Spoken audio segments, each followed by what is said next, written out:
வணக்கம். ஸ்வயநம. நாம் நம்முடைய வீட்டில் ஒரு பூனைக்குட்டி வளர்த்துறோம், நாய்க்குட்டி வளர்த்துறோம், ஆடு, மாடு, கன்றுக்குட்டி, கோழி, சேவல், மீன் தொட்டி, மீன் வளர்த்துறது. இந்த மாதிரி எந்த ஒரு உயிரினங்கள் வளர்த்துனாலும் அதன் மீது நம்ம அன்பு வைக்காமல் இருப்போமா? கொஞ்சமாவது வைப்போம். நான் நிறைய வைப்பேன். ரொம்ப பாசமாக இருப்பேன். நான் என் வீட்டில் ஒரு ஆளாக அதை நான் பார்ப்பேன். இப்படி நம்ம நிறைய பேர் கண்டிப்பாக அப்படி நினச்சி நாம் சாப்பிட்ற ஃபுட்டை இல்லை அது என்ன ஸ்பெஷலாக சாப்பிடுதோ அந்த ஃபுட்டை வாங்கிட்டு வந்து கொடுத்து அதை ரொம்ப சேஃபாக பார்த்துக்குவோம். அதுக்கு ஒன்றுனா நம்ம மனசு தாங்காது, அப்படியே ரொம்ப கஷ்டப்படும்.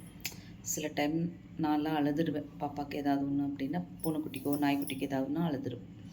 இப்படி எல்லா வகையிலும் நம்ம கூட ஒரு அன்பாக இருக்குது பார்த்திங்களா? அதுக்கு தெரியும் நமக்கு ஏதாவது ஒரு பிரச்சனை வருது, ஏதோ ஒரு சங்கடம் வருது, ஏதோ ஒரு ஆபத்து வருதுன்னா அது நம்மளை காப்பாற்றும். முன்னாடி இருந்து அது காப்பாற்றும். உயிருக்கே ஆபத்து வரக்கூடிய சூழ்நிலை இருந்தாலும் கூட அது வாங்கி கொள்ளும். இப்படி நிறைய சம்பவங்கள் இருக்குது. நிறைய பேர் வீட்டில் நடந்திருக்கு இந்த மாதிரியெல்லாம். வேறு ஏதாவது செய்வினையோ, பில்லி, சூனியம், இந்த மாதிரி நெகட்டிவ் எனர்ஜினால் நிறைய குடும்பங்கள் பாதிக்கப்பட்டிருக்கு. அந்த மாதிரி இருக்கிறவங்க பூனையை வளர்த்தி அதுக்கு தினமும் பால் சாதம் வச்சுட்டு வாங்க. நிச்சயமாக நெகட்டிவ் எனர்ஜி கொஞ்சம் கொஞ்சமாக கர்மத்தின் அடிப்படையில், கர்மவினையின் அடிப்படையில் அது குறைஞ்சிக்கிட்டே வருங்க. யார் செய்தார்களோ அவர்களுக்கே அது திரும்பிவிடும். நீங்கள் நல்லதை மட்டும் நினைங்க, நல்லதை மட்டும் செய்யுங்க. யாருக்கும் கெடுதல் நினைக்காதீங்க, கெட்டது பண்ணணும்னு நினைக்காதீங்க. சரியா? இந்த உலகத்தில் வாழக்கூடிய நாட்களோ, வருஷங்களோ, மாதக்கணக்கிலோ யாருக்கும் நாளை என்பது யாருக்குமே நிரந்தரம் இல்லை.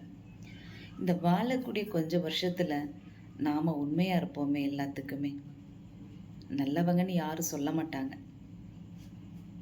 நல்ல பேர் அவ்வளோ சீக்கிரம் எடுக்கவும் முடியாது. எல்லாரும் ஏதாவது ஒரு விதத்தில் குறை சொல்லிட்டு தான் இருப்பாங்க. அதனால் போற்றுவார் போற்றட்டும், தூற்றுவார் தூற்றட்டும்.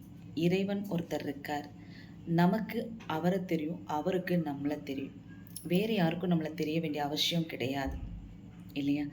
நம்ம மீது உண்மையான அன்பு, பாசம், பற்றுதல், நேசம், பணிவு இப்படி இருக்கிறவங்க நம்மளை நம்பினா போதும். எல்லாரும் நம்பணுங்கிற அவசியமே வேண்டாம். நீங்கள் உங்களுக்கு உண்மையாக இருங்க. உங்கள் மனசாட்சி பிரகாரம் நடந்துக்கோங்க. கடவுளுக்கு தெரியுங்க, நீங்கள் கும்பிட்ற தெய்வத்துக்கு தெரியுங்க. ஸ்வயநம.